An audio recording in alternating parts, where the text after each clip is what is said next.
There's a war going on that won't be waged in the power of our hands.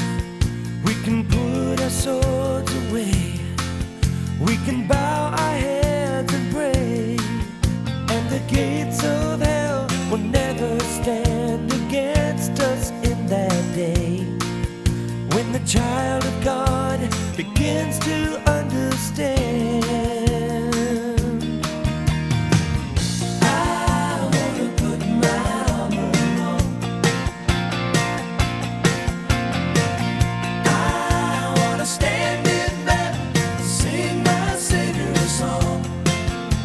It seems like I've been sitting on my circumstance too long.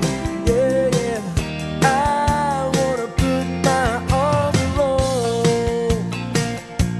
Oh, there's more to what He's called us to than what we've entered in. There's a battle for the souls of men to save them from their sin. And if the Spirit is our